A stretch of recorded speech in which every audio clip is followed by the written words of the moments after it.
Para empezar, a mí me gustaría que se presenten, que digan su nombre y además nos digan desde cuándo están haciendo arquitectura, cuántos años hace. Los veo todos muy jóvenes, y bueno, tengo esa intriga.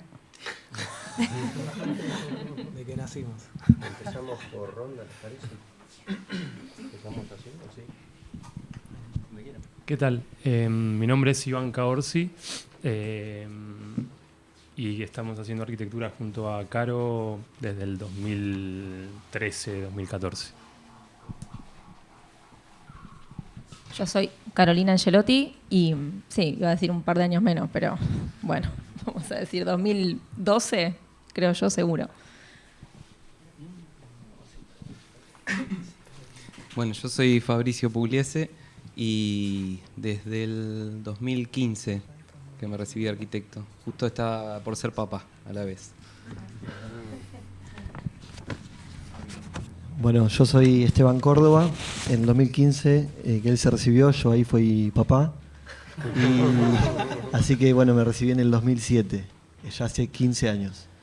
Tengo un estudio con Fernando Esteves, que fue compañero mío de la primaria, la secundaria, la facultad, y ya hace 15 años que tenemos el estudio.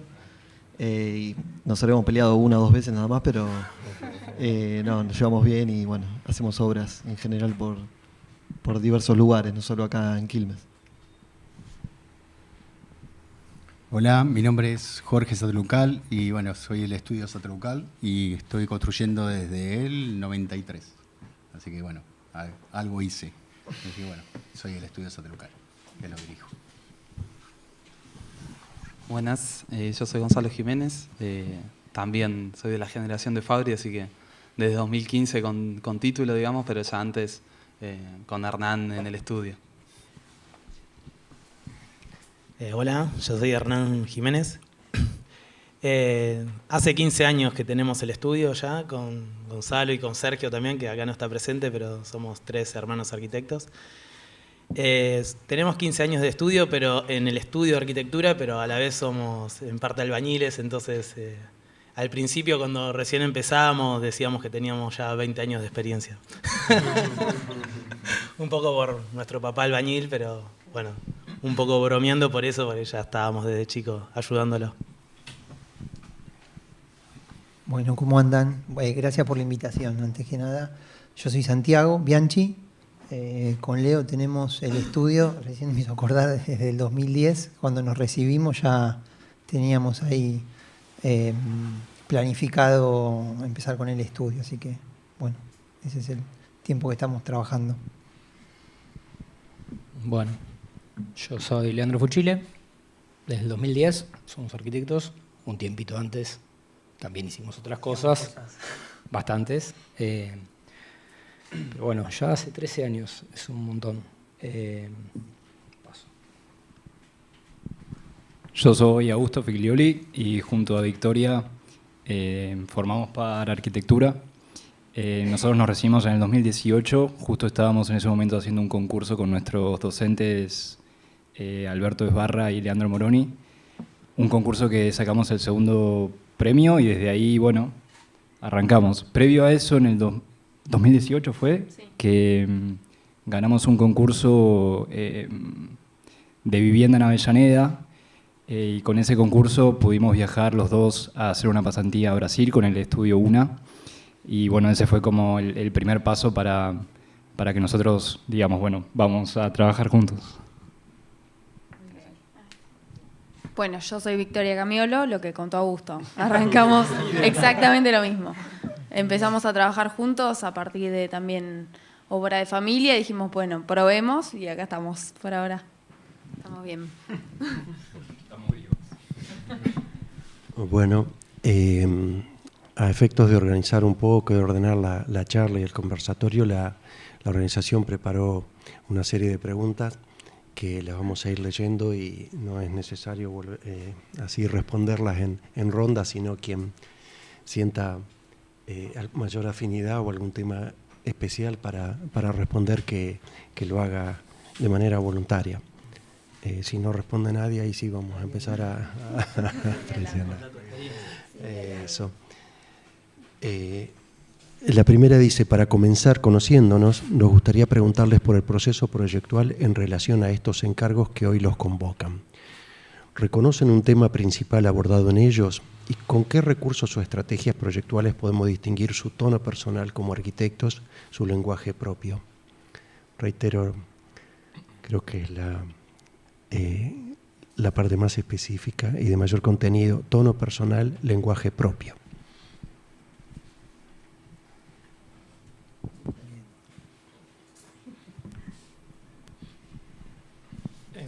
Bueno, en nuestro caso, me parece que esa particularmente es la obra que hicimos junto a Caro.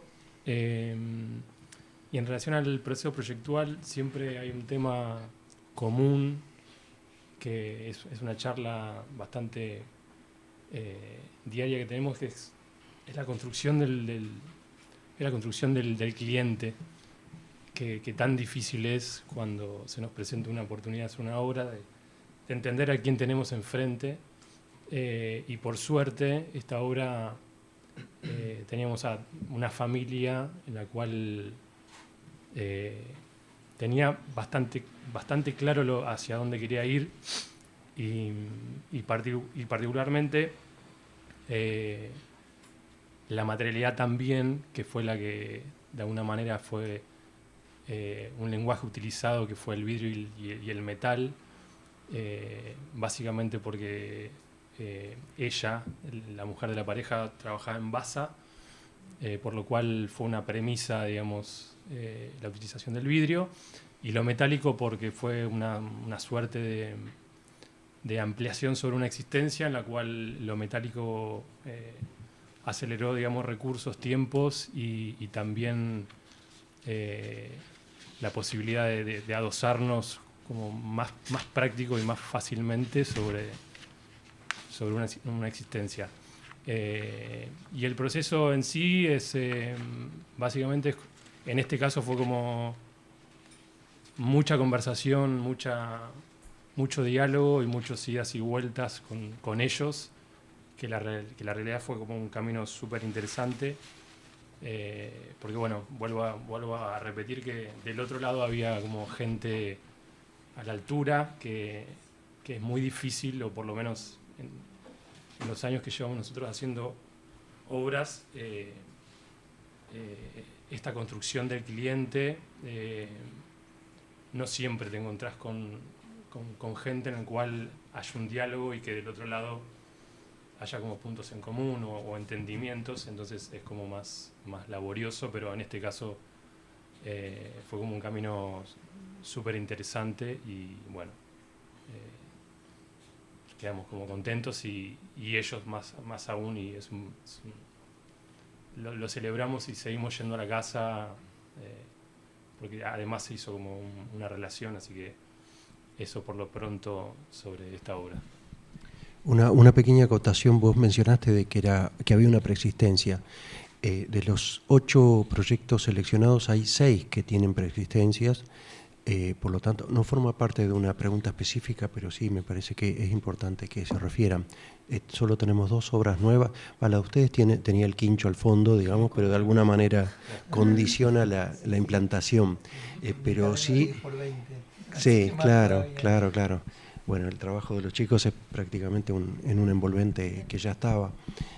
Así que, aunque no forme parte de una pregunta específica, estaría bueno que mencionen la relación con... Sí. Perdón. Una de las primeras cosas que nos preguntaron es, ¿van a demoler toda la casa? Perdón. ¿Van a demoler toda la casa existente? Y nuestra primera respuesta dijimos que no. Al contrario, que de alguna manera había que entender la existencia y a partir de eso se iba a desarrollar el proyecto. Bueno, y así fue, digamos. Creo que vos querías decir algo. Bueno, aprovecho también para agradecer, antes no lo usé porque era la pregunta, teníamos que hacer la ronda y no quise usar ese espacio, pero de nuevo agradezco la invitación y para mí es un honor estar acá con todos estos estudios que es muy loco lo que comentaban antes en la introducción, que nos conocemos por Instagram. A los par los recontra conozco por Instagram. Bueno, con ellos nos vimos algunas veces. Con Esteban, vecinos de obra, nunca nos cruzamos una vez, creo. Y es algo como donde uno le pone tanto el corazón, tiempo, y que estamos como nos atraviesa tanto en nuestras vidas, que de pronto ver a las personas del otro lado me parece que le da como un marco de calidez, ¿no? O de humanidad. Con respecto al proceso que tiene que ver con esta obra, fue para el primo de un muy amigo, y como van surgiendo así un poco, por lo menos en mi caso, los encargos medio como casualmente, porque uno le cuenta a otro que soy arquitecto, porque la verdad que de una publicación nunca me llamó nadie, pero sí de por ahí del boca en boca, de familias o ese tipo de cosas. Y bueno, ellos habían consultado, tenían una casa, esta casa entre Medianeras, en Banfield, que era una especie de chalet americano, muy fragmentado, que había sufrido algunas intervenciones. Entonces esas intervenciones, cuando ellos pueden acceder a la casa a partir de un crédito, la terminan habitando la casa como 2-3 años, pero las intervenciones no consideraron que, por ejemplo, no sé, una habitación la habían dejado encerrada y no tenía ventilación, que era donde dormían las hijas, tenía un solo baño, y nada, la pieza de ellos muy pequeña, y de pronto para salir al patio tenías que salir como por una puerta. Era una casa que estaba muy, muy fragmentada. Y el tema del baño es importante, ¿no? También porque de una familia de 4 personas con chicas que ya estaban creciendo, y faltaba un espacio de juego. Y venían de consultar a algunos estudios o constructoras, no sé bien qué, pero sí que les decían, y que ellos estaban descartando la posibilidad de hacer obra, porque le decían, para lo que vos querés hay que tirar todo y hacer una losa y un piso, ¿no? Que querían agregar, o sea, que el cuarto por lo menos ventile, agregar un baño y tener como un espacio de juegos. Y lo que les propuse fue de conservar como toda la envolvente de la casa, digamos, toda la cáscara, que era una casa como con un techo a 2 aguas, y insertar como ahí un dispositivo en seco, más chiquitito, que permitiese, al sacarle el cielo raso a la casa, veíamos que tenía un montón de altura, ¿no? Pero tenía cielo raso y no se veía. Entonces, al sacarle el cielo raso, demolimos la mitad del techo, utilizamos parte de la estructura del techo, hicimos como una cubierta un poquito más baja que permitió tener toda esta raja de luz, y todo ese bichito en seco tiene como el dormitorio, los baños y las habitaciones, y ahí se armó un entrepiso para que las nenas jueguen, y pudimos liberar como toda la vista del fondo, ¿no?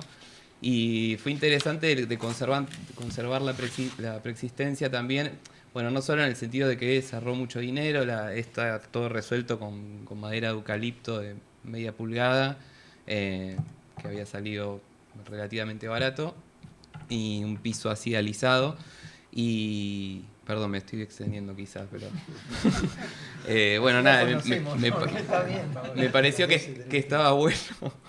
Que estaba bueno esto de que tenga el paso para la bicicleta. Era para registrar algo que me parecía increíble, que por ahí al proyectar de cero hay cosas que nos olvidamos, de la sensatez de algunas arquitecturas más anónimas, que era que la casa se despegaba y permitía que la gente pase la bici al fondo, o que se habían invitado, qué sé yo, había una actividad con el fondo, tenga como una conexión con el frente, ¿no?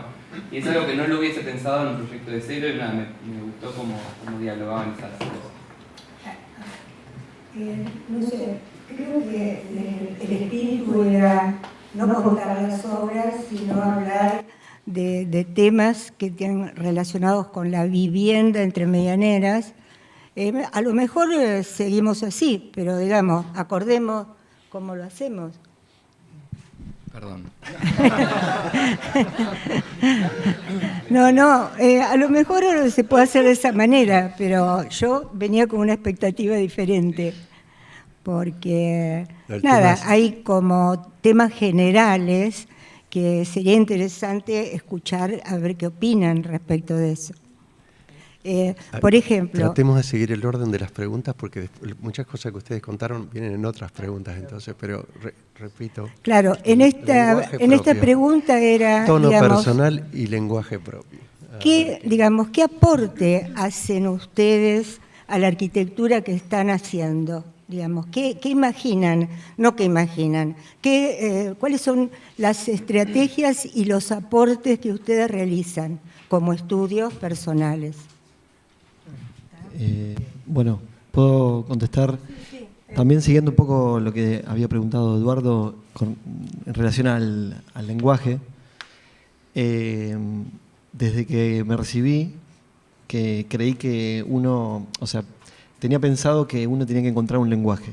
O sea, como que, bueno, ¿con qué te identificás? Y todos te identifican con eso, con ese lenguaje, con un estilo que llamaba antes, ¿no? Obviamente que la palabra estilo es superficial. Pero en mi caso personal, en el estudio, el lenguaje para nosotros no lo tenemos predefinido. No tenemos a priori decidido qué lenguaje vamos a utilizar antes de tener la problemática de la obra en sí. Entonces, digamos que no lo digo como una cosa a favor, quizás todavía nos falta encontrar un lenguaje o realmente no vayamos por ese lado. Porque me he dado cuenta también que muchos estudios y muchos arquitectos van para caminos distintos, tienen búsquedas distintas, no es que todos tenemos que tener el mismo rumbo o el mismo norte a la hora de encarar la profesión y el futuro, ¿no? Entonces, en nuestro caso no tenemos un lenguaje predefinido y me parece que está bueno, más que tener predefinido el lenguaje, es ver la problemática a resolver y ahí empezar a encontrar un concepto que pueda responder de la mejor manera a esa problemática. Y después todo empieza a regularse en relación a ese concepto, o sea, igual que el material. El material tendría que estar sujeto al concepto. Por eso cada caso va a ser distinto. En el estudio a veces me odian porque no hacemos una obra igual que la otra. A veces vamos resolviendo la problemática y siempre hay un detalle distinto, un material distinto, un sistema constructivo distinto y siempre es estudiar y bueno, a veces, qué quilombo en que nos metimos, ¿no? Y no podemos hacer una igual que la otra, aunque sea. Pero bueno, me parece... Hay como una búsqueda de que sean diferentes propuestas o es un tema que se aborda porque la problemática viene muy dirigida. Sí, la realidad es que sacando el tema de la charla en sí, de entre medianeras, cuando uno responde a problemáticas diversas, de diferentes escalas, temáticas, lugares, uno tiene, digamos, un abanico muy grande de respuestas y además, con respecto a lo que me preguntás, quizás es un tema para entretenerse o de divertirse un poco más, de no caer en la rutina, digamos, que eso es algo más personal, ¿no? Obviamente, pero lo que creo más importante es el tema del concepto, ¿no? O sea que hay una problemática, un concepto a responder, y ese concepto tiene una forma, una espacialidad, un material, digamos, una atmósfera particular. Por eso respondo a lo que decía Eduardo. Perdón, y volviendo al tema este, ¿no? De que todas las casas no hacen una casa igual a la otra. A nosotros en particular lo que nos pasa es que por más que lo intentemos, que nos encantaría que todas las casas pudieran tener una planta libre y un semicubierto enterrado, por ejemplo, o semienterrado, depende muchísimo del cliente y a nosotros tampoco nunca nos convocaron por una publicación. Si bien quizás hay casas que son más halagadas que otras, depende muchísimo del cliente y de lo que esa persona, del concepto que esa persona tenga de la casa. Entonces, nuestra lógica proyectual, no sé si está tan marcada por nosotros, sí, por supuesto, siempre buscamos la espacialidad, la flexibilidad, la funcionalidad, pero siempre estamos muy aferrados a lo que el cliente demanda, por más que nosotros queremos siempre llevar la arquitectura moderna o contemporánea. No sé, eso es en nuestro caso, ¿no? Hablando del proyecto. Yo agrego, y relaciono con la vivienda entre medianeras, al menos en nuestro caso, que tenemos la mayor cantidad de obras en Lomas Banfield, Temperley, es muy difícil encontrar lotes en los cuales, por más de que sea entre medianera, un lote pelado, donde uno dice, bueno, me explayo y elijo un lenguaje previo y represento, después de X reuniones con el cliente, lo que el cliente me pidió, desde una hoja en blanco. La realidad es que de un tiempo a esta parte venimos haciendo mucha ampliación, hay una existencia, no hay lotes vacíos en esta zona o por lo menos el tipo de cliente que nosotros tenemos no compra para tirar todo abajo, sino que aprovecha o necesita ampliar. Entonces, creo que tiene que ver con esto, ¿no? De si bien uno va entendiendo la arquitectura y nuestras propuestas siempre tienen un hilo conductor en cuanto a lo material, depende mucho de la existencia con la cual nos encontramos, las posibilidades, si el cliente va a vivir, si no va a vivir, si se tiene que ir, si todavía no vive, si se tiene que mudar rápido, un montón de datos que se cruzan, que creo yo que se anteceden al lenguaje como tal. Yo, perdón, estaba pensando que tiene mucho que ver con el lugar que nosotros como arquitectos tenemos en la negociación, en la conversación, como que a medida que iban diciendo, ¿viste? Dijo lo que yo iba a decir, o sea, porque nos pasa un poco eso, ¿no? Podés decir que estás de acuerdo. Estoy muy de acuerdo, sí. Pero bueno, en última instancia, parece ser que todos y todas nos encontramos en la misma en ese sentido, en el sentido de que uno no está, yo, digamos, hice en mi casa, y en mi casa pasaron otras cosas, digamos, porque el comitente es uno mismo en algún sentido. Y sin embargo, la media, el mayor porcentaje más, tal vez en nuestra generación o a la altura de la profesión en la que estamos, más o menos, digamos, también pasa que, digamos, la única alternativa es el concurso o encontrarse con un comitente y hacerlo parte, porque por lo menos con Santi lo que terminamos haciendo en esto del lenguaje, que comparto con él y por eso el lenguaje tiene afinidades con la formación que uno tiene, una cierta lógicas endógenas de la disciplina, digamos, pero el lenguaje es compartido en última instancia y tenés excelentes comitentes y comitentes con los que no le encontrás la vuelta. Y ahí está, digamos, las mejores obras que uno considera fue en la que del otro lado estaba lo que vos decís, ¿no? Sí, por lo menos las personas con las que uno se puede relacionar. Y ahí está el lugar del profesional, por lo menos de la arquitectura hoy, o en un grueso, ¿no?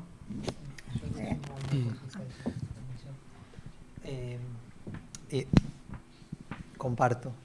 Pero es eso de, en esto de las formas de trabajar, algo en lo que siempre nos sentimos cómodos es que independientemente de todas las variables que uno tiene que manejar y que tensionan más el proyecto para un lado o para el otro, por nuestra formación y por nuestra valoración de los procesos, de la construcción, de la materialización de la obra,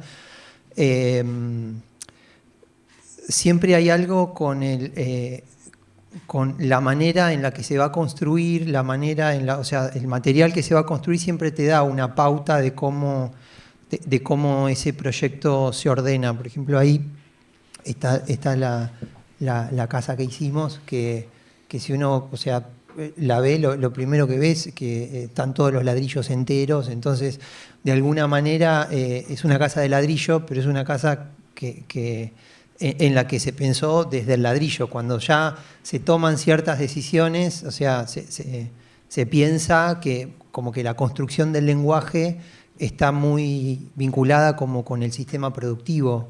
Inclusive ahí están puestos de panderete porque estábamos decididos a que iba a ser un revestimiento de un sistema de muros tradicionales, y entonces como que en todos los trabajos que son diversos, en cuanto al lenguaje por ahí, intentamos que esa constante de la expresión del material esté ligada un poco al proceso de proyecto, de construcción, y también le termina dando como ese carácter a la obra, que por lo menos nosotros entendemos que ahí hay un aporte, por lo menos de nuestra parte.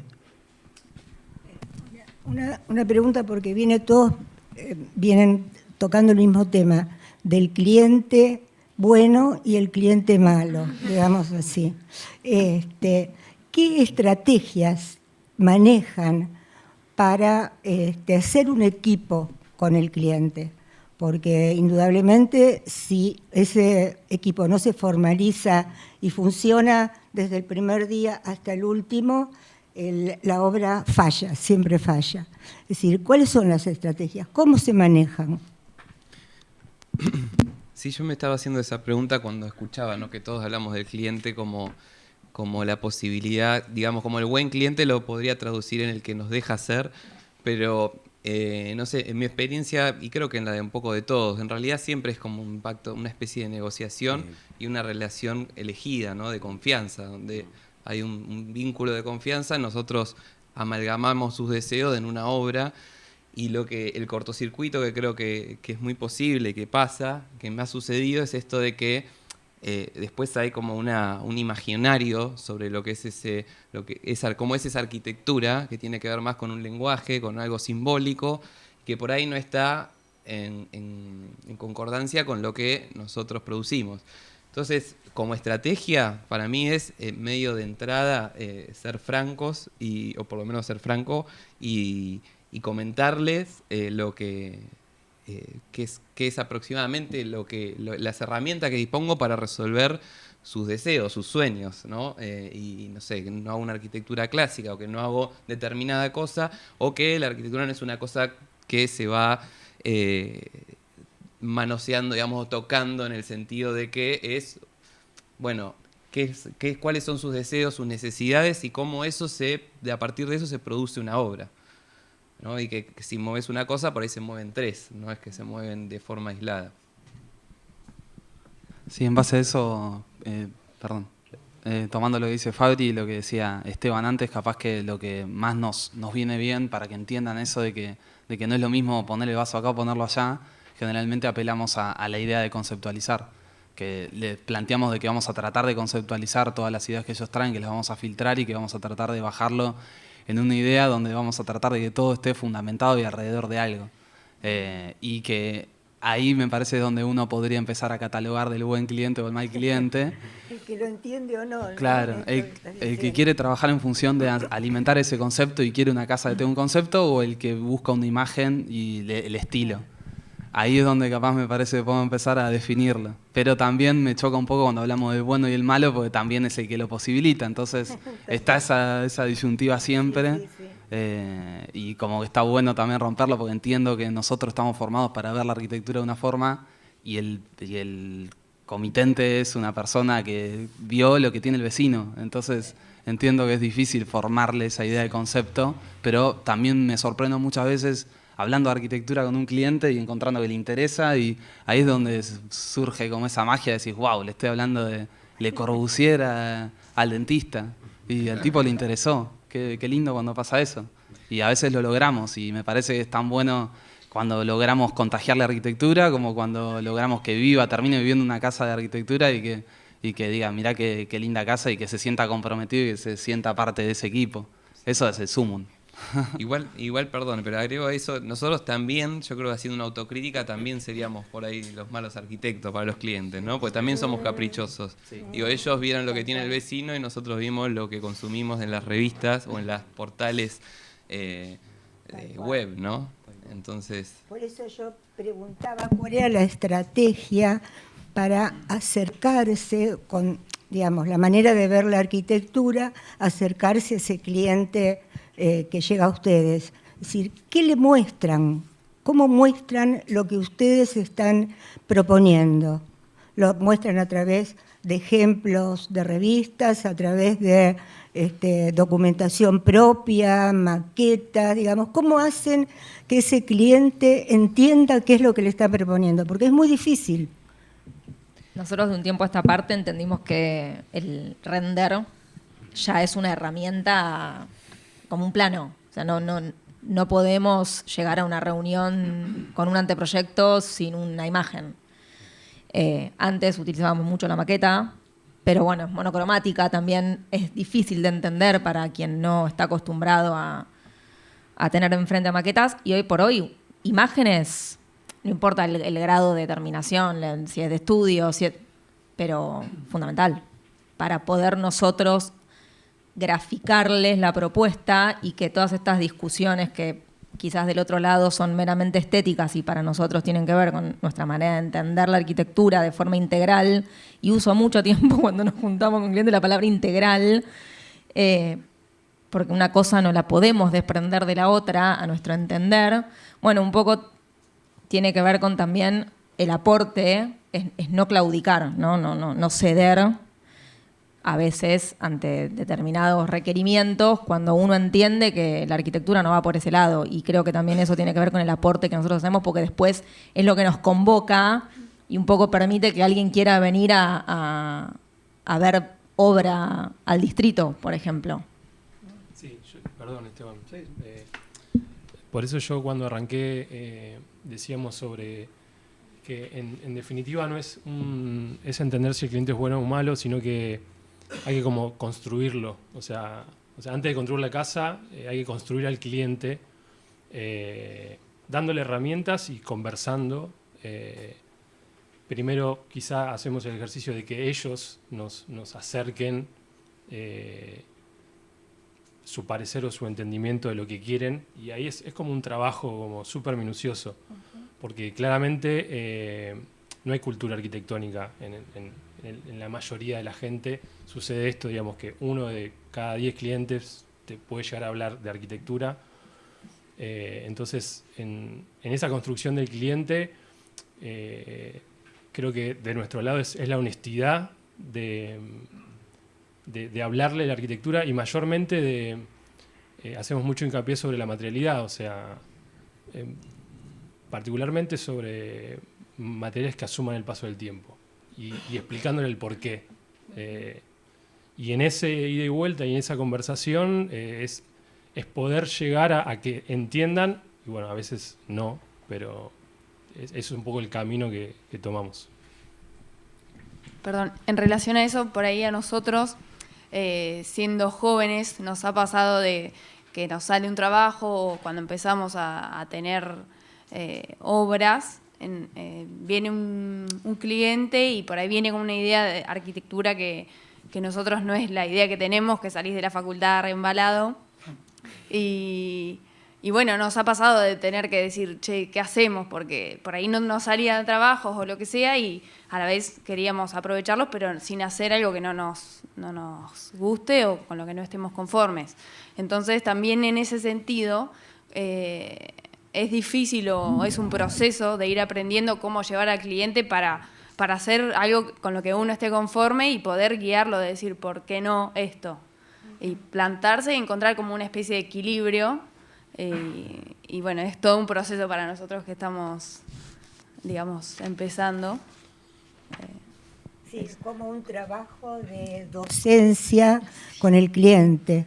Sí, que no se aprende de la facultad, básicamente, tampoco. Tal cual. Y que además normalmente venís como manejando desde la facultad programas que no tienen mucho que ver con lo que uno se encuentra cuando empieza a trabajar. Y entonces también estás como desprovisto de una experiencia para abordar esos temas.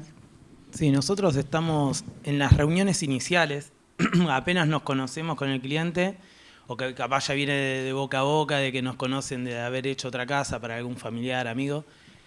Empezamos ahora un proceso nuevo de decirle, más allá que querés 3 dormitorios con el baño en suite, con todo más o menos lo que piden los clientes, de ponerle un nombre a la casa, como algo más para ir al lado de la metáfora, de decir, si le tendrías que poner un nombre, ¿qué dirías? ¿O qué actividad más te gusta hacer en tu vida cotidiana? ¿Qué disfrutas más? ¿Te gusta más el verde? ¿Querés una casa más en consonancia con el exterior, introvertida? Y así le vamos poniendo nombres. A la última le llamamos Casa Santuario. Entonces eso te lleva a un montón de disparadores. Claro. Y después ya no es lo mismo que no sé, el espacio de meditación que quería dentro de la casa o el gimnasio esté mirando para un lugar interior o para un exterior. Entonces ya le vas encontrando un porqué a cada espacio que el cliente es parte de la decisión y fue parte de la palabra. En esa reunión inicial, que ya está confirmado hacer el anteproyecto para empezar todo el proceso de trabajo juntos, formarlo parte de la decisión y después que sea un trabajo en equipo, como nosotros decimos. Que no sea convencerlo, sino que él sea parte de la idea y que después es luchar contra su misma decisión, que ya no es lo mismo. Claro, está muy bien. Está muy bien. Yo me acordé de otra, que esa la hago siempre, como en parte de gestar esta confianza, ¿no? Que entre comitente y profesional, que es como tratar de que entiendan la importancia del proyecto, de la inteligencia proyectual. Y le hago siempre la misma comparación, que es que haciendo un alero orientado a determinado, por ejemplo, al norte, haciendo un determinado cálculo, podés lograr que en invierno ingrese sol y en verano no, y eso va a hacer que gastes menos dinero en climatizar la casa, y no sale más caro, es solamente cómo proyecté ese alero, ¿no? Entonces, con ese dato, ya uno se para en un lugar que decís, ojo que... Este pibe sabe. Este pibe sabe. Tal cual, tal cual. Pero bueno, es como tener un argumento, ¿no? Porque para poder, digo, en términos de estrategia, ¿no? Pensando porque se disputan esas situaciones. Me parece que el argumento desde ese lugar, por ahí desde lo funcional o desde cómo puede hacer más, qué sé yo, eficiente una vivienda, es como más sostenible. Tenemos un caso particular en esta mesa con respecto a relación con el cliente, que es Esteban, porque está presentando su propia casa. Con lo cual es el que la tiene la más difícil. Me gustaría que hagan una reflexión. Sí, pero viste que casa de herrero, cuchillo de palo, viste, es algo que en su propia casa a veces uno quizás pasa que no le dedicas tan, o sea, o estás más apurado o te urgen otras cosas y no le dedicas el tiempo, capaz que le dedicas a otro proyecto. Un poco en relación al cliente en sí, me parece que vos decías, Mariví, el tema de la docencia. A veces está bueno, uno quiere ser docente con los clientes, pero a veces los clientes no quieren ser estudiantes. Entonces ahí surge un problema, ¿no? Me parece que tenía que ver con algo que fueron diciendo, el tema de la cultura arquitectónica que pueda llegar a tener esa familia o esas personas. Y también la confianza, o sea, la confianza, la falta de confianza, no solo con la persona en sí, sino con el arquitecto profesional en general. Yo creo que mucha gente ni sabe bien cuál es la función de un arquitecto en la sociedad, no sabe. Yo creo que muchas veces creen que vas a firmar el plano, o sea, están obligados a contratarte porque vas a firmar un plano, no me queda otra, me lo exigen y demás. Y depende del cliente, ¿no? Pero depende el nivel cultural o digamos, no sé, la experiencia que tenga. Muchas veces creen que ya tienen casi todo elaborado de cómo tiene que ser su proyecto y bueno, uno tiene que terminar de acomodar un poco el presupuesto, organizar un poco la obra y bueno, lo técnico, sí. Entonces, me parece que lo que decían los chicos por allá que hablaban de la metáfora, está bueno porque la metáfora era con un concepto de fondo. Y si tiene un concepto de fondo, tiene un argumento. Entonces ahí ya no es capricho, como decían por ahí, que bueno, hay capricho de fondo, ¿no? Claro, es buscarle el lado artístico a lo funcional, que ya es todo lo otro que el cliente te viene a buscar. Quiero 3 dormitorios, como para organizar su vida. Pero el arquitecto también es artista, más que un constructor solamente. Entonces, claro, pero está bueno porque a veces si está alejado el cliente de la parte artística y te dice, sí, metáfora, dale, pero ¿dónde están los dormitorios? ¿Qué tanta metáfora y no me estás armando la casa? Y Fabri tiró una que también está buena, ¿no? Ese tema de tirarle alguna rigurosidad técnica también, ¿no? Como para que también haya también alguna verdad un poco más científica, ¿no? También que no sea tan abstracto, dependiendo un poco del ida y vuelta con el cliente, uno va midiendo, ¿no? O sea, por qué lado tiene llegada y por qué lado se choca contra una pared, ¿no? Tiene que haber una apertura y una confianza mutua. Es que escapaste a la pregunta que te hizo él. Sí, en mi casa. No, claro, vos como cliente, vos como tu propia casa. Mal cliente. Difícil, sí. Difícil porque no me pago, no me pagué ni un centavo. Y con mi propia casa, yo la hice con mi mujer, que es arquitecta, y entonces lo hicimos juntos el proyecto, así que había un ida y vuelta. Digamos, no era yo solo rompiéndome la cabeza, enredándome, como, bueno, funciona yo mejor en equipo y siempre en un diálogo, ¿no? Porque solo me enredo y sigo dando vueltas sobre lo mismo y me gusta saber qué opina el otro y ahí yo encuentro respuestas, ¿no? Así que en este caso no era yo solo el que hacía la casa, sino con mi mujer, así que estuvo bueno, fue mucho más fácil. No voy a explicar la casa porque después a alguien lo retaron a fábrica.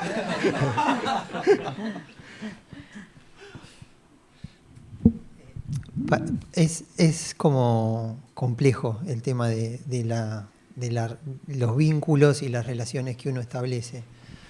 Y para mí la clave es un poco la confianza que puedas que se pueda llegar a establecer, no solo también propia de las personas que te convocan, porque hay veces que no es que no confían en uno, sino que también tampoco confían en sus propias cosas que quieren hacer. Entonces, en relación al panorama que uno ve, no sé, siempre tenemos, todas las situaciones son diversas, pero en relación a la lectura que uno hace, también las estrategias a veces van cambiando porque los caminos pueden estar más allanados, porque hay es como las relaciones que uno tiene con las personas, ¿no? Si ves que te vas entendiendo, es más fácil hablar de cualquier cosa. Si ves que hay distancias, el ejercicio es como más complejo, siempre y cuando uno quiera llegar a algo. Entonces, ahí es donde uno empieza a desplegar, inventar cosas y decir, bueno, hagamos maqueta, hagamos render, hagamos esto, dibujemos más grande, movamos las manos, escuchemos más. Hay veces que esta casa hicimos 2 proyectos, por ejemplo. Había mucha confianza entre la persona que nos convocó y nosotros, pero no estaba tan claro qué es lo que había que hacer. Y nosotros trabajamos en 2 propuestas, terminamos, esta es la B. Y la laburamos un montón, buenísimo todo, pero hay algo que no está y bueno, vamos de nuevo, no hay problema. Y realmente es otro proyecto, no es que cambiamos el balcón, es otro. Y bueno, pero había ganas y había un buen ida y vuelta en ese sentido. O sea, no se entendieron muchas cosas, por eso lo hicimos 2 veces. Pero había confianza en, bueno, vamos a seguir laburando porque confiamos en que algo va a resultar, claro. Digámoslo todo. La primera versión, o sea, no la primera versión, la propuesta del comitente era un cubito en la parte de adelante. Ajá. Nosotros, con una imprudencia inicial, porque es de las primeras obras, no leímos cuál era, qué se podía mover y qué no, en dónde estaba la negociación, porque yo no creo que, no hay que desestimar a la persona que está enfrente, porque en última instancia la persona que está enfrente, te está contratando para hacerse su casa, sabe un montón de cosas de ella, de él, y punto. Y ellos querían un cubito adelante, porque tenían un quincho atrás, y el cubito adelante les daba el cierre al ambiente urbano como ellos pretendían y no sé qué, bla, bla. Había un montón de cosas por las cuales ellos querían un cubito adelante.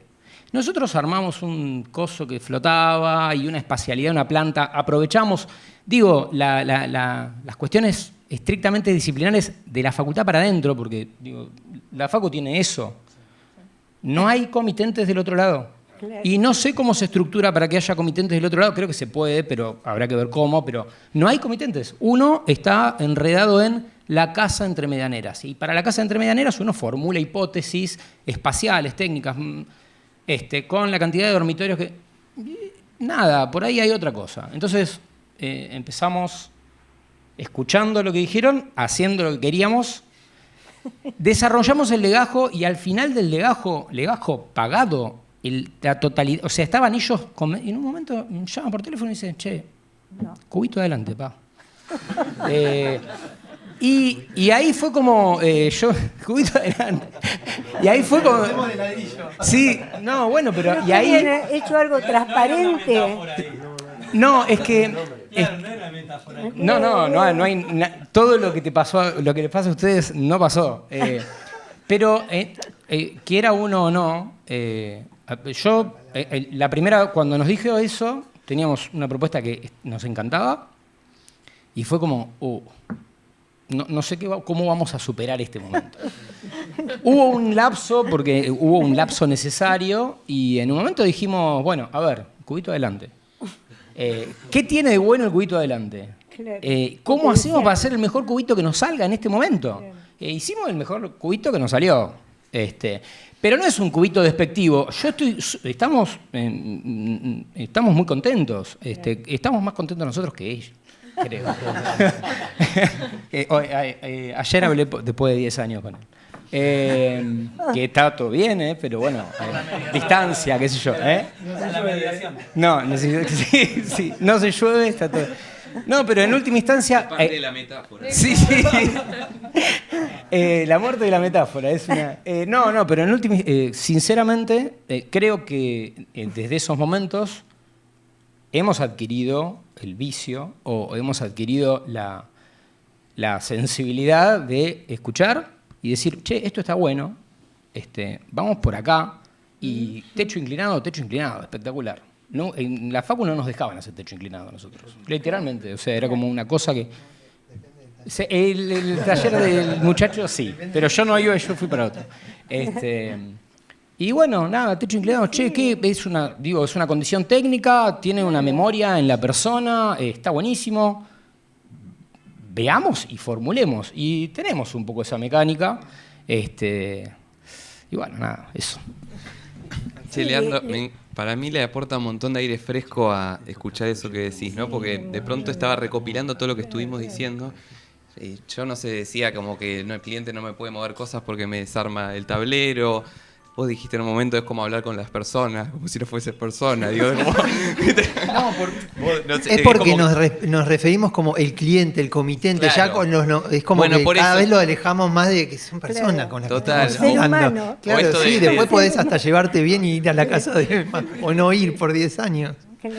Esto de educarlos, ¿no? Como me parece que es un lugar como el cual nos tenemos que correr y con tus palabras me parece que es como que es hacia donde inevitablemente vamos o nos vamos a dar contra una pared. Porque digo, si no es como que entendemos como un acto individual cuando en realidad debería ser un acto colectivo. No solo por el cliente, por la gente que atraviesa todo el proceso de obra, sino también porque es parte de una pieza urbana. O sea, es parte de lo que transforma el paisaje urbano.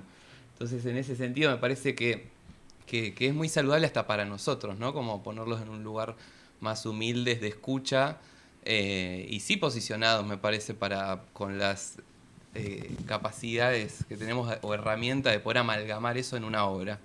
Pero después, si el techo es inclinado, si el cubito va para adelante o no, me parece que esas cosas está bueno soltar, porque si no se vuelve un poco esto del enriedo, ¿no? Eso creo, a mí me resonó, no sé si le resonó todo, pero a veces hay como una instancia de enredo y es como una escena medio solitaria. Y de ahí para mí se sale entendiendo que es parte de un colectivo lo que estamos haciendo.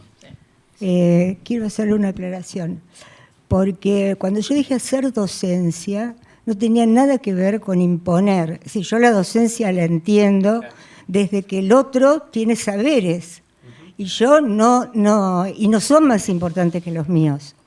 Es decir, docencia porque uno va indicando, dándole herramientas, docencia porque uno va estableciendo un diálogo entre lo que él propone y lo que yo propongo, ¿entendés? En ese sentido, no porque uno tiene que decirle, mirá, esto es pum, pum, pum, dar una clase de facultad, porque eso no le va a servir para nada, ni a vos ni al cliente.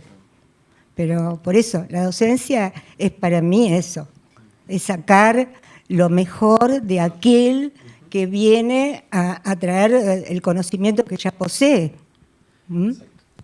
Comparto, obviamente, y estaba pensando, yo cuando uno va escuchando y va pensando cómo seguir, vos en particular en el laburo que contaste hace un rato, que dijiste que habías detectado como una particularidad en la preexistencia que estaba buena y que uno no está acostumbrado, porque tampoco, por lo menos en los talleres de arquitectura en términos generales, uno trabaja, o es por lo menos, no puedo hablar de todos, pero uno trabaja en escenas de aislación, digamos. Una de las cosas que dijiste vos, que yo pensaba, digo, y sí, claro, ¿cómo no van a ser 6 de 8 de acá las propuestas en donde entre Medianera, digamos, si no hay terrenos liberados en Quilmes o en las adyacencias, que no sea un barrio, un country, y además estamos hablando entre Medianeras, no hay terrenos.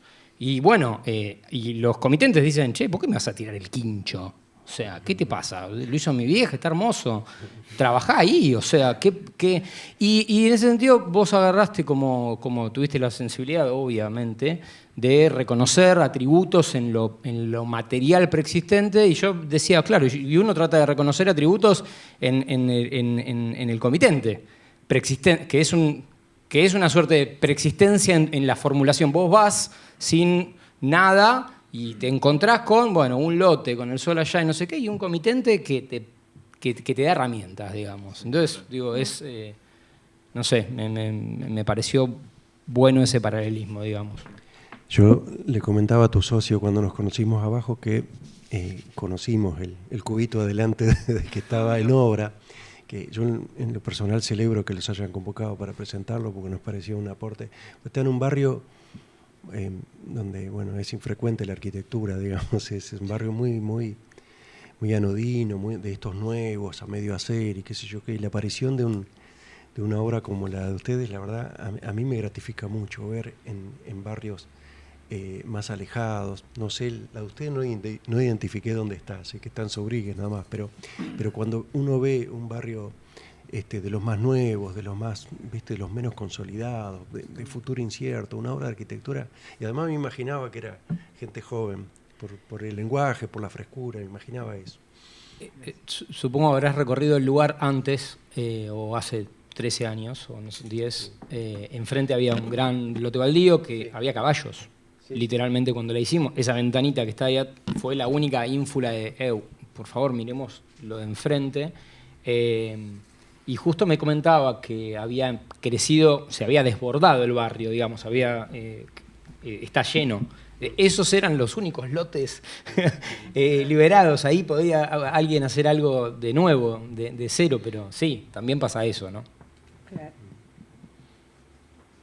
No sé, yo creo que hemos barrido, a ver, sin hacer las preguntas. ¿Están todas las preguntas? Sí, bueno, esto fluyó de manera tan natural que no fue ocioso volver al cuestionario porque se barrieron casi todos los temas. Hay un par, dale, sí. Hay un par que todavía no se habló. ¿Qué rol cumple? Perdón. Sí, también te retamos, ¿no? Sí.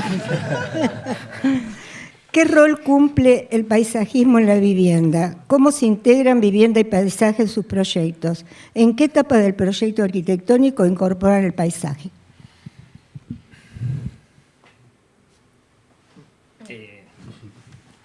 Paisaje entre Medianeras es un paisaje de corte controlado, pero además es urbano. Es urbano, hay arquitectura en los alrededores. Hay una cosa que uno trata de agarrar información de los alrededores, trata de consolidar lo propio a partir de lo que pasa en esa escena en la que uno proyecta, que es: voy a llegar, y voy a encontrarme con algo, digamos. Y uno formula, dice, dependiendo de la constitución del barrio, uno propone o incorpora algún aspecto. La verdad, yo veo esto y por ahí no se percibe. O sea, es la única casa de 2 pisos, qué sé yo. Pero bueno, uno tenía como esa cosa de todo alrededor son todos cubitos, todo alrededor. Mirá, ese alero es raro. ¿Ven el alero al lado? Sí. Sí. No tiene nada que ver, pero bueno, en su momento era un elemento como que aparecía y uno lo... Sí, ni siquiera es es la cubierta que avanza, digamos, y sale como bloque, pero no digo, pero uno intenta formular, o por lo menos nosotros intentamos formular a partir de la identidad del barrio en particular, ¿no? Pero acá esto tiene un interior, un patio, Esa era la otra. Claro, no hacia la calle. No, está bien. Claro, en general. No, es que lo que iba a decir era complementar con el paisaje propio del terreno, ¿no? Dentro de ese recinto. Habían 2 dibujos que había hecho Leo que estaban lindos, que contaban precisamente, uno, la situación urbana, ¿no? Ese paisaje urbano. Había un croquis que trataba de ver cómo el edificio se integraba a la estructura urbana, obviamente que por morfología se destaca, pero bueno, había como una preocupación ahí, y el otro corte en realidad es cómo esas condiciones, no solo de medianera, sino de la preexistencia del quincho al fondo, la materialidad de las tejas, el ladrillo rojo y la necesidad nuestra no necesidad nuestra, sino la búsqueda de potenciar el poco vacío que había, de alguna manera también como que nos cerraba esta doble condición de proyecto, que por fuera es una pieza bastante hermética de ladrillo visto que perdura en el tiempo, etcétera, y está como la decisión polarizada hacia el interior de abrirse en las funciones, en la transparencia, en el diálogo entre lo que estaba en el fondo y el patio ese que se intentaba maximizar. Entonces había como esa doble preocupación que estaban en los cortes y en las vistas que no eran de la obra, sino de la ciudad. Y hay una de las medianeras que se diluye un poco, ¿no? Porque hay la casa contigua de la izquierda es de un familiar o algo así. Entonces ahí no hay una tapa, sino que... Sí. No, bueno, están esas 2 cosas. También lo que estabas comentando, que hay una apertura hacia potencial de abrir, de cerrar, bueno, en el devenir del uso puede llegar a ser otra cosa, pero estaba eso, inclusive algo que por ahí tal vez se puede llegar a ver en alguna foto que está escondida, es que la medianera del vecino, la otra, la que está cerrada, también intenta tener el mismo tratamiento, de que muchas veces sucede que la arquitectura entre medianeras a veces termina siendo como la vista del frente y del contrafrente, y no la concepción del volumen construido en su totalidad. Entonces, me parece que siempre tuvimos esa preocupación de entender desde todos lados, desde el terreno de al lado, por la posible conexión, desde el otro lote que está cerrado, pero no estábamos esperando a que alguien construya un segundo piso, sino que ya había una propuesta de resolver el proyecto para que construya un paisaje urbano en donde se entienda la totalidad de la obra, ¿no? como hecho completo. Con respecto al paisajismo, la casa que desarrollamos está en un principio bastante desarrollado y fue la pauta inicial para hacer todo el proyecto. Es decir, en este lote había un vivero y una cancha de pádel. Entonces, la casa, la propuesta que hicimos era generarla todo alrededor y tener todo un recorrido a eso esa foto es vieja, ahora si uno la recorre está todo con una vegetación súper abundante, es decir, crear todo un paisaje interno. Es más, la casa tiene 3 volúmenes y como los dueños les gustaba tanto los jacarandá de Libertador y de todo eso, el color, se le puso en el patio interior un jacarandá, que es lo que arma todo el recorrido de la casa. Y en parte del paisajismo, que bueno, en el fondo está la piscina, se trabajó para que la gente cuando vienen las visitas y todo demás, es decir, recorra la casa. La idea fue siempre que se recorra la casa, un poco no se le enseñó, sino sí, se puede ser que la propuesta nuestra fue que tenga un recorrido, que la recorra, que la disfrute, es decir, por eso tiene distintos sectores en cada sector o cada volumen de la casa. Es cortar ese paso que podría generarse un paso, no sé, de vaca, generalmente como sucede en una plaza. Entonces se armó toda una vegetación para que se vea, pero se invite a recorrer la casa. Y diluir. Es un lote muy grande. Es un lote de 17 por 50, justo en mitad de manzana. Entonces se ven todas las medianeras y bueno, y se quiso aprovechar toda la vegetación existente de los vecinos como propias, para que no sea un atrás y un adelante, sino un recorrido perimetral. Claro, en realidad esto es casi una vivienda aislada. Es casi una vivienda aislada. Claro, no es entre medianera. Claro. Está entre medianera, pero apoyado desde un sector. Claro. Hay una cosa que se me vino a la cabeza con la medianería, una cosa que y asociada también a la puertita esa o al paso entre en particular la obra nuestra y la casa de la madre, pero que no tanto por la obra, sino por lo que nos pasa cuando trabajamos entre medianeras, que es como que, bueno, es un receptáculo en el que uno tiene que lidiar y qué sé yo. El otro día escuchaba a la gente de Monobloc que arma como una suerte de edificios con cierta altura y básicamente se preocupa por agarrar las perspectivas más largas que la escena inicial, dada por lo que pasa alrededor, le permita, ¿no? Nosotros en La Plata tenemos la Casa Cruchet, como que no aprendimos mucho, digamos, porque básicamente lo que hace es eso. Y pensaba qué distante están algunas cosas de la ventanita que tenía mi bisabuela con la vecina, vecina con la cual compartía el teléfono, por ejemplo. Que digo, al fondo, medianera, ventanita, y había un teléfono puesto ahí y activaban entre las dos, ¿no? Cuando uno piensa en la escena en el lote, es del lote de las medianeras para adentro, ¿no? Y con suerte agarra una luz de algún lado. Escena precapitalismo. Sí, claro que sí, está absolutamente fundada en esa nada, o sea, muy largo, digamos, ¿no? Pero sí, es lo que nos es el lugar en el que trabajamos, o sea, es el medio en el que trabajamos, ¿no? Y bueno, pensamos monobloque. Perdón, Fabri.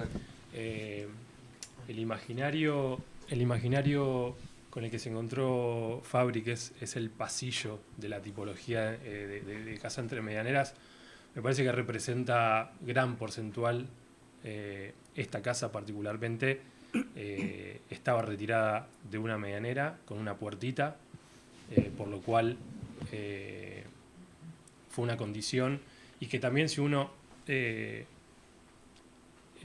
rememora, digamos, las posibilidades del conurbano, es la casa entre medianeros con puerta al fondo y los PH, digamos, ¿no? como condición de pasillo.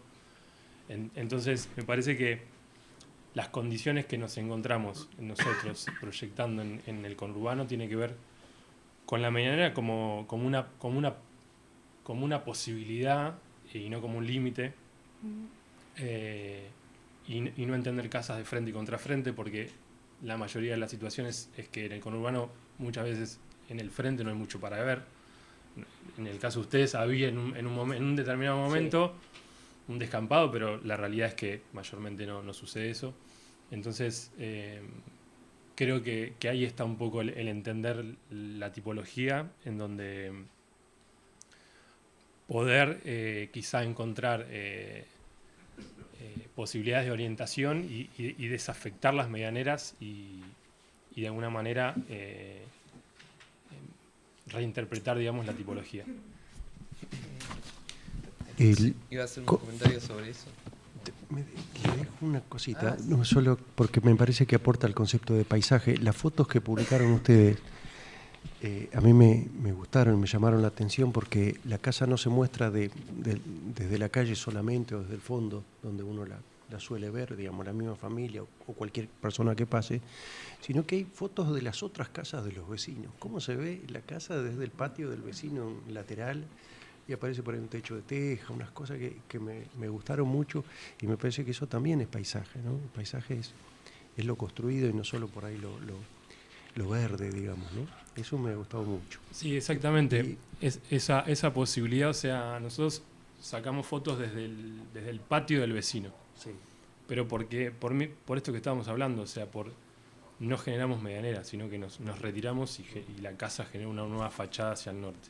Entonces, tiene que ver con entender una nueva tipología entre medianeras. Justo lo que comentabas, Eduardo, iba a mencionar, y esto de la medianera, ¿no? También me parece que un poco en la introducción que hicieron acá, como de mirar lo local, ¿no? De por ahí no siempre estar yendo a buscar afuera. Me parece que todos los casos, o ponerle este que vimos recién, el de los chicos, es como una reivindicación, ¿no? del paisaje local. Digo, de esta cosa más heterogénea, o de la medianera, o de las diferencias, qué sé yo, históricas, o de posibilidades de recursos, de que hay una casa de ladrillo hueco, una revocada, por ahí una que tiene una tejuelita, una contemporánea, diferencias de alturas, los cables, el poste. Bueno, son todas cosas que hacen al paisaje local, y me parece que está bueno amigarse con eso y encontrarle su belleza, que la tiene, pero a veces como que miramos tanto referencias así globales, también en tiempos de tanto bombardeo de imágenes, como que siempre soñamos con una cosa más pulcra, ¿no? Y me parece que todos los casos, mismo el que no tiene medianera, que se retira, que es una forma de una estrategia urbana distinta, el que produce la medianera es una medianera bellísima, ¿no? Porque es toda con ese panderete, casi que se hace cargo y entiende cómo es el paisaje, porque por más que el código te permita llegar hasta esta altura, sabés que hasta que hagan una casa ahí, por ahí va a pasar un montón de tiempo y que es parte del paisaje, ¿no? Entonces eso me copa. Acá ponerles otra, que es como una tercera también, que fue hacer esa vía de hormigón, ese cantero alineado con el remate del vecino hacia la derecha, y tiene como, justo termina ahí donde arranca otro portón que dice Chicago gigante. No, Chicago no, me van a matar. Banfield. Pasa que yo soy de Chicago. Y el portón se desprende como con otro gesto, viendo que hay otra cosa por detrás, pero digo que entiende como también parte, es como una especie de pintar sobre lo pintado, ¿no? Como ir transformando sin demoler, ¿no? Eso me parece piola, que digo que en un momento decía, bueno, no hay terreno.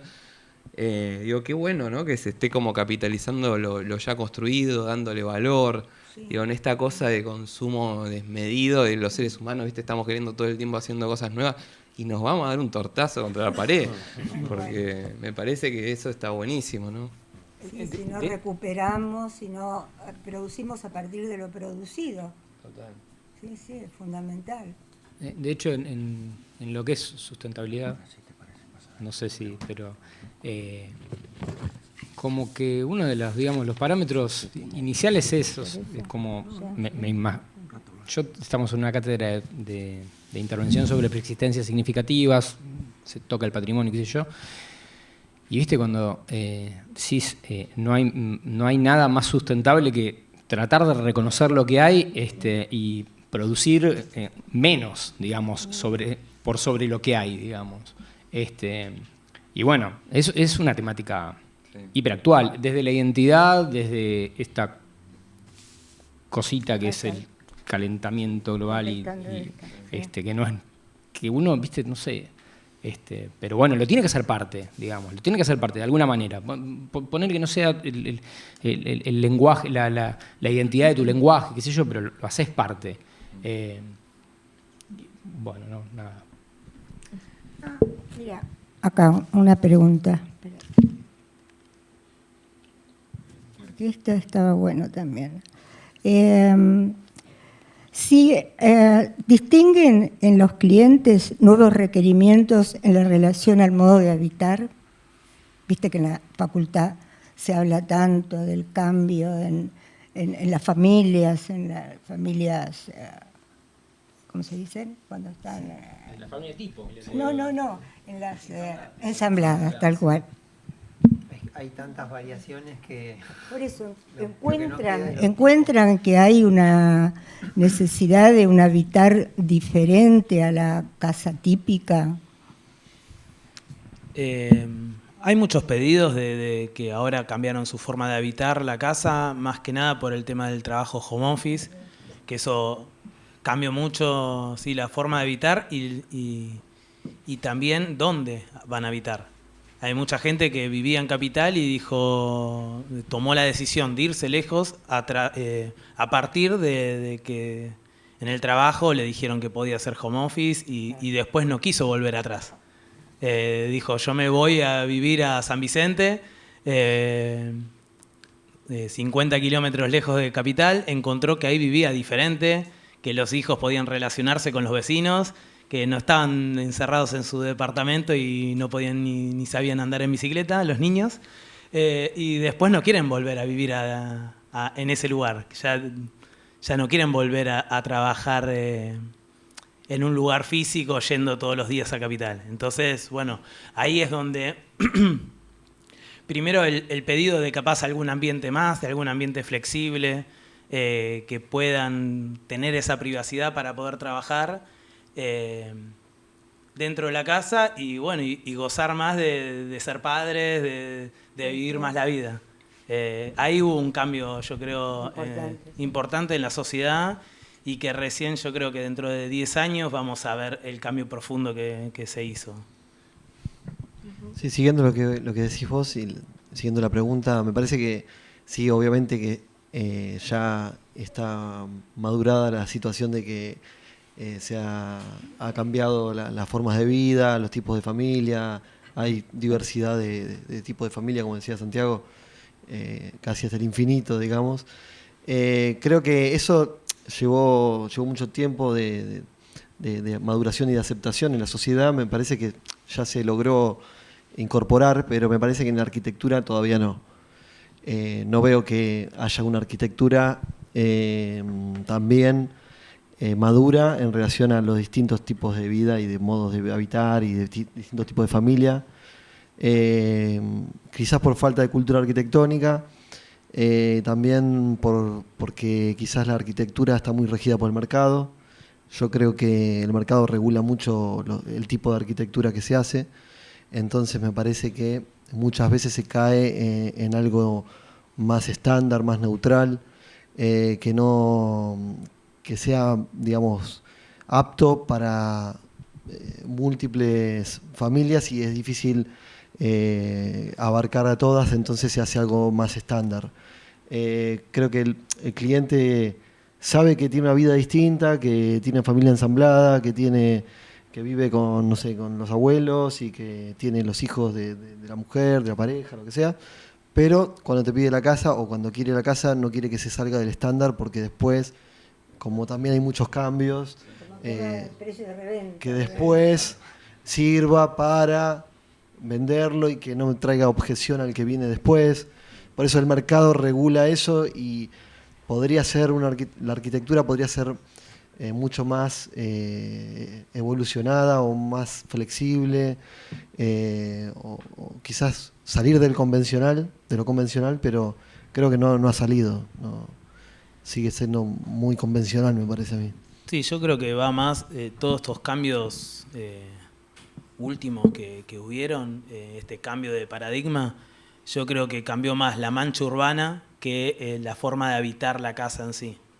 Veo la población que se dispersa más, que está menos en la ciudad, ya no necesita estar tanto en la ciudad, sino que busca un lugar más con más esparcimiento, con más conexión con el verde, porque ya no necesita estar trabajando físicamente ahí.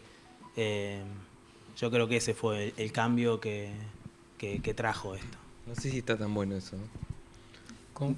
Para mí no está tan bueno. En lo sustentable capaz no está tan bueno, sí. Pero cada persona en sí busca lo mejor para sí mismo.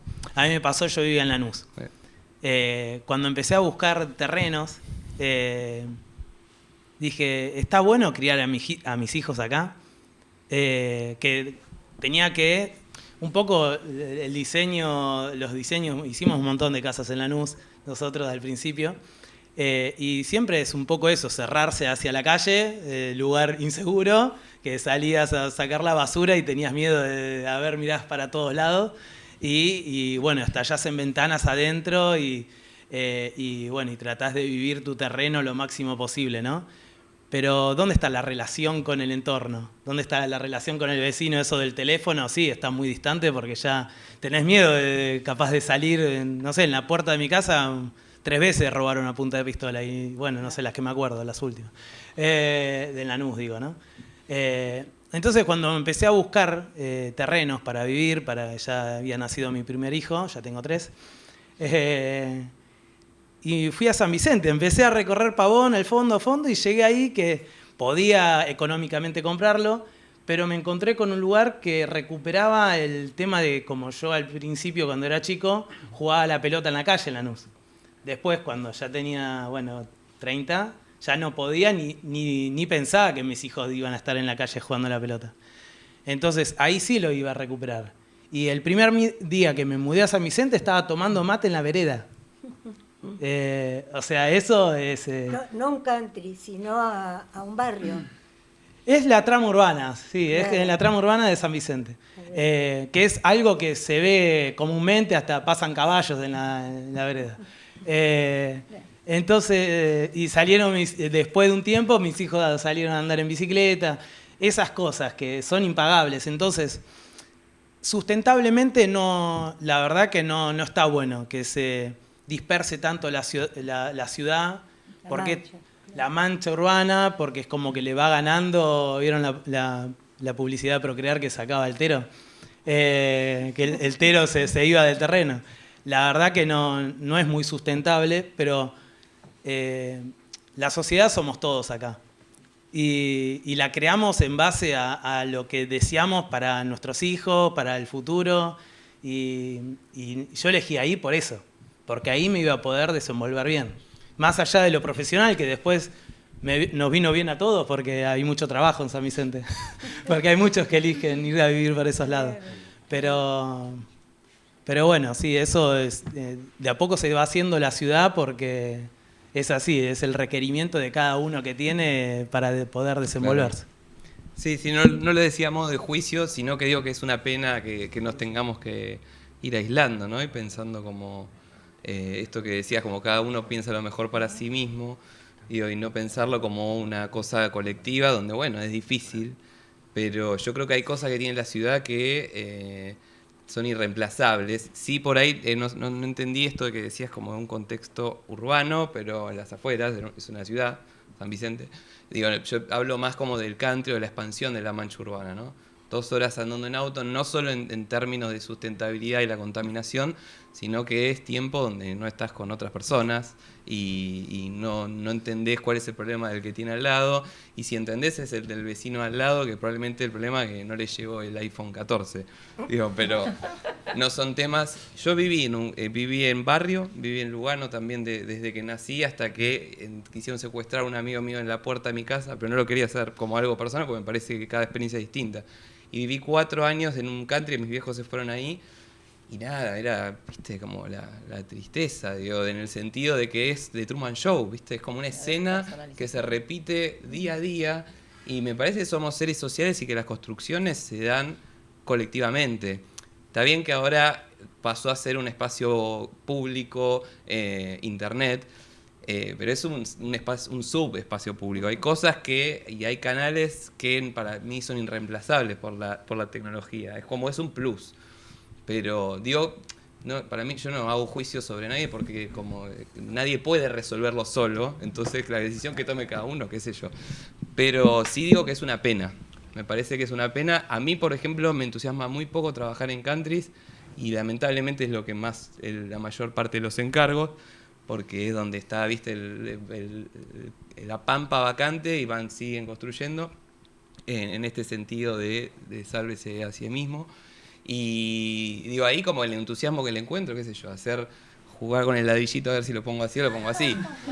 Pero digo, esto me parece que es mucho más interesante porque no es solo una relación entre comitente profesional, sino que es comitente profesional y ciudadanos, ¿no?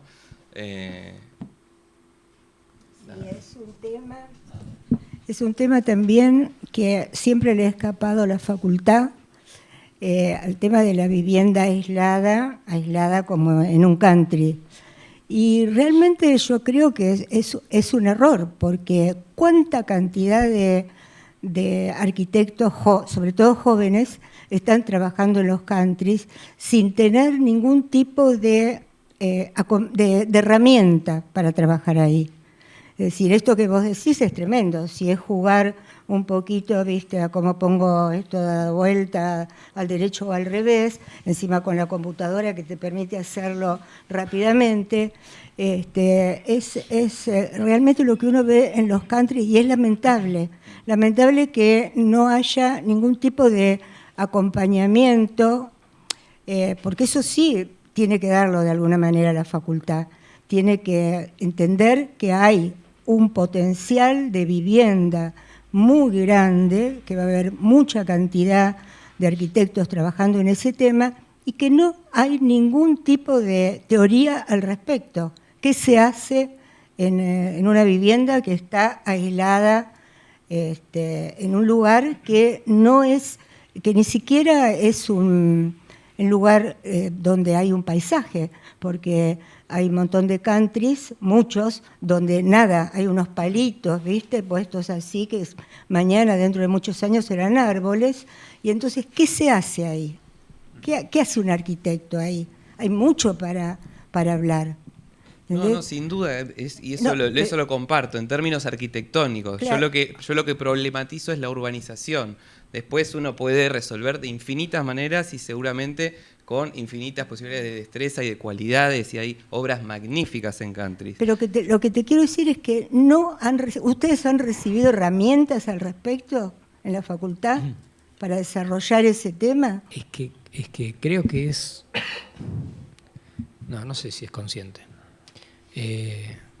Pero en realidad, digamos, uno no trabaja en un country en la facultad porque uno está desencontrado con esa idea, porque estás legitimando una escena en la que no te hallás. Nosotros hemos hecho casas en country, nos pasa lo mismo. A mí, yo me siento como, lo hago a veces, o sea, pero es como que estás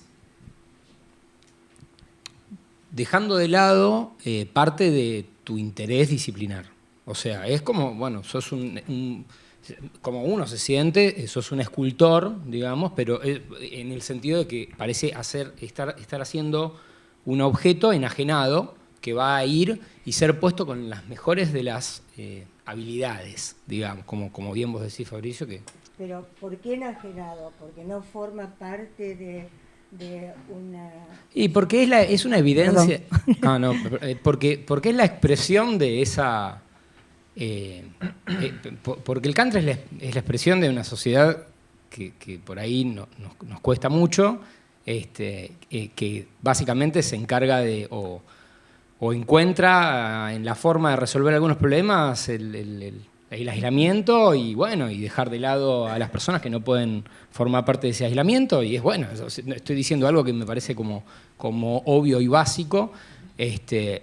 Pero bueno, cuando generamos esa práctica, las pocas veces o las veces que, incluso nosotros que tratamos de agarrarnos de lo que pasa alrededor, hasta es un problema disciplinar en nuestra formación, porque es como, no hay nada. No hay nada y no sé si quiero estar acá. Entonces abandonamos, como arquitectos abandonamos eso. No, pero no, mira, yo no creo que estén abandonados. No. Creo que son los últimos que están abandonados en esta sociedad. Claro, como teoría. No, bueno, no, pero lo que digo es que es un problema porque, y tampoco es que todos viven de hacer casa en los country, digamos, o sea, hay un grupo grande, digamos, pero bueno, eso pasa también. Bueno, no sé, es grave. Yo creo que dale el dato. Yo creo que es aún más difícil la tarea de construir, porque la gente cuando quizás te convoca para hacer una casa en un country, viene con el imaginario de la casa que sucede o entre Medianera o en un entorno urbano. El otro día nos pasó que recorríamos un barrio cerrado que está empezando y veíamos casas, terrenos de 25 metros de frente, puerta, o sea, frente de la casa, la puerta con el manijón, y vos decís, la puerta. Está bien, seguramente la persona que te convoca quiere la puerta. No la vas a usar nunca en tu vida la puerta. Hay como que de construir lo que implica vivir en ese entorno. Claro. Y es mucho más difícil, porque el que vive ahí en realidad no se quiere desprender de todo el ideario de casa que tiene, de la puerta, la chimenea. Y la puerta no la usás, después tenés la bicicleta, como que desestructurar todo eso es dificilísimo. Entonces me parece que tiene que ver con lo que dice él, termina siendo una arquitectura muy impersonal, porque queda descontextualizada. Y en definitiva, cuando hablamos esto de las medianeras, que uno no las quiere, pero que en definitiva nos definen, ahí ni siquiera las tenés, y lo que te define es la ventana del de enfrente o del de al lado, que la tenés a 3 metros de retiro de 1, 3 metros, y tenés la ventana. Entonces, no se logra escapar de ese imaginario de vivienda, cuando en realidad las condiciones de vida ahí terminan siendo otras. Perdón, pero por ejemplo Pinamar, si conocen, tienen un plan urbano excelente donde todas las casas se retiran, ¿no? Y no hay una medianera concreta como estamos viendo acá, y me parece que tiene grandes proyectos y hay un gran paisaje urbano. Yo no sé si el problema está en un barrio cerrado respecto al paisaje urbano. Sí creo que es una realidad que cada vez crece más. Si no fuera por los barrios, nosotros no estaríamos hoy haciendo, porque la verdad todos los proyectos que nos salieron fueron en barrios cerrados. A ver, es es una capacidad de trabajo para todos nosotros enorme. Creo yo que en Pinamar, por ejemplo, quizás tenés algo de paisaje en donde vos podés buscar Sí. Pero justamente, entonces esa arquitectura tiene que hacer paisaje, tiene que crear su propio paisaje.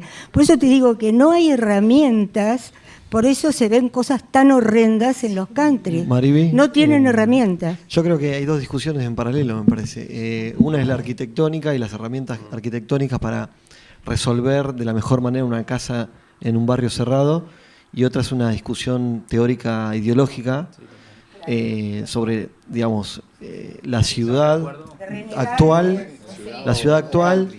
y la urbanización en las afueras cerrada, que de alguna manera segmenta, y digamos, si uno fomenta una sociedad sana, digamos, eso sería compartida y en convivencia, ¿no? O sea, estoy leyendo unas lecturas de los años 1930 y 1950 y demás para hacer un ejercicio para la facultad, y se discutía eso desde 1930, si se ponderaba densidad y liberar el cero como un parque para los centros urbanos, o hacer vivienda unifamiliar en las afueras, extendiendo el territorio y demás.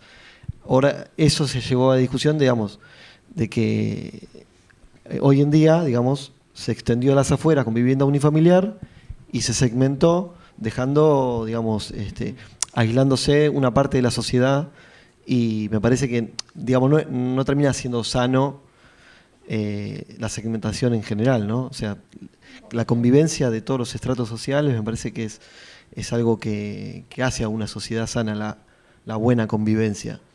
Ya entregar, digamos, a a que la buena vida va a estar en las afueras, en un barrio cerrado, habla de casi que estás dando por declarada muerta a la ciudad, digamos, ya está, la muerte de la ciudad y ya vivimos lo que podemos porque no accedemos a otra cosa y nos tenemos que salvar como podemos, ¿no? Sobrevivir acá.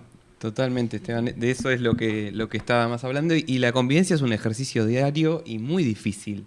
Digo, si nos alejamos entre nosotros, probablemente cada vez nos salga peor, y no hay más que ir a ejemplos de casos de ciudades donde son la no ciudad, donde no existe ni la vereda, como pasa en Canning. Digo que no hay vereda, es un lugar para el auto, está pensado totalmente para el auto. Yo digo, no me parece que esté de más que nosotros como arquitectos y arquitectas pensemos en eso, ya que, como bien dicen, es una gran fuente de trabajo. Yo digo esto y también trabajo en country, y la mayor parte de mi producción es en obra en country. Cuando hablaba de que se termina... vuelvo al enredo, termina siendo un enredo con uno mismo, ¿viste? En si hago la obra más publicable del planeta o no me salió tanto como la de al lado. Y digo, y eso, no sé, me parece que está bueno que podemos hablar de otros temas, porque, bueno, estamos trabajando ahí, estamos trabajando en un contexto, en una época, y no sé, pudiendo hablar uno, qué sé yo, justamente eso, le produce algo y genera una idea y quizás queda algo, no sé, lo que podamos conversar. A mí me gustaría poner en común un dato que obtuvimos para esta conversación, porque el último conversatorio había sido con respecto a vivienda aislada, ¿no? Y vivienda entremedianera.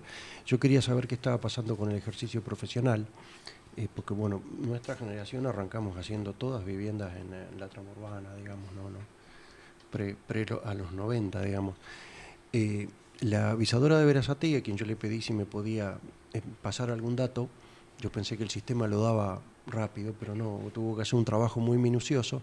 Me pasó la estadística de 2022 y lo que va de 2023, planos visados de obra nueva de vivienda. 238 viviendas en total, 35 en la trama urbana, 203 en barrios cerrados, o sea, menos del 15%. Acá se habló de que, bueno, de que hay merma de terrenos, de que casi no quedan terrenos, por eso la mayoría de los trabajos están en preexistencias y demás, pero el ejercicio profesional en este momento, ese dato es de Berazategui del último año y medio. Le decía a Juan Carlos que le gustan mucho las estadísticas, que por ahí el colegio la puede ampliar y ver en todo el distrito que puede estar pasando, y por ahí un rango temporal más amplio, pero sería interesante saber que esa es la realidad de nuestro ejercicio profesional de número frío. Y creo que todos estamos de acuerdo ideológicamente con lo que plantean ustedes, ¿no? Pero ese dato es solo los que pasan por colegio. Sí, por supuesto. Bueno, no, por eso hablo de ejercicio profesional. De las obras que pasan. Igualmente creo hablo que de ejercicio hay algo profesional. Que tiene que ver una discusión que es el valor de la tierra. O sea, un terreno en un country sale la cuarta, la quinta parte de un terreno en urbano. Lamentablemente, la discusión creo que arranca desde ahí. ¿De quién y tiene la tenencia de la tierra? ¿Y cómo la va a poner a disposición de la sociedad? Sí, tal cual. Sí, bueno, a ver, generalmente, permíteme un micrófono. Lo que pasa es que la modalidad siempre es a las 8 terminarlo, porque podríamos terminar a cualquier hora. Y está muy bueno, la verdad que uno aprende mucho escuchándolos. La verdad que yo estoy orgulloso de lo que estamos haciendo. Porque dije la palabra escuchar, y si hay algo que no pasa en estos momentos es escucharnos. En una sociedad más allá de lo urbano, tan confrontada desde que uno habla y el otro lo pisa y nadie se puede poner de acuerdo en nada, nosotros acá se expresaron un montón de opiniones tan diversas y con tanto respeto, con tanta altura. La verdad que me agarra frío cuando lo digo, porque yo los felicito. La verdad que, bueno, aparte tuvimos dos moderadores y moderadores impecables, pero que hablaron muy poco. ¿Se dieron cuenta? En un momento cuando el barco se fue para otro lado, Mariví dijo, pará que estamos yendo para allá, dijo. Los cagó a pedo a todos y en 2 minutos, y hablamos de temas. ¿no? Vos que te entusiasmaste contando los pisos, todo, dije, me parece que me fui a la mierda, dijiste, no era así, ¿no? Y después se pusieron a hablar de temas que creo que tenemos que seguir discutiéndolos y cada vez más. Por ejemplo, hay un tema que no se habló hoy, no lo digo para hablarlo, pero por ejemplo, ¿cómo hacemos para cobrar? ¿Cómo hacemos para cobrar una dirección de obra? Con unas obras que se extienden, con una inflación del 140%, ¿cómo hacemos?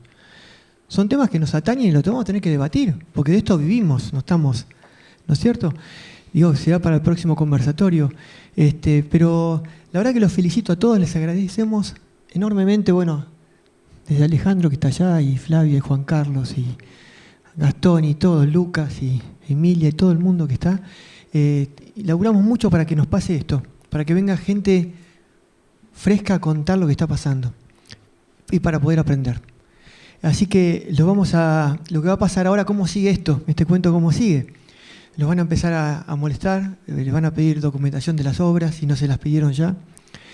Vamos a redibujar las obras, como lo dice Hernán, que está por allá, que me dice, che, se redibujan las obras, redibujamos las obras, se sacan fotos, Lucas va con un dron, saca las fotos. A veces van con el dron, no lo dejan, lo tienen que bajar. Es todo un trabajo que se hace, ¿no? Juan Carlos desgraba los cuestionarios, Juan Carlos desgraba todo, lo corrige, viene con Hernán, con eso. Rodrigo, que está, bueno, se fue Rodrigo, diseña. Corregimos, todos los martes nos juntamos. Ahora Federico va a hacer unos paneles ahí porque vamos a empezar a componer el libro entre todos, donde también los vamos a llamar. Quedamos que vamos a hacer un encuentro con todos los que participaron de esos 3 conversatorios, un happening. Ahí no van a venir a hablar, van a venir a disfrutar un poco. Pero un poco la idea es, en el fondo queremos escucharnos. Y que la casa esté abierta para escucharnos. Así que gracias Mariví, gracias Eduardo, gracias a todos. Gracias a todos que vinieron y bueno, un aplauso y seguimos, dale.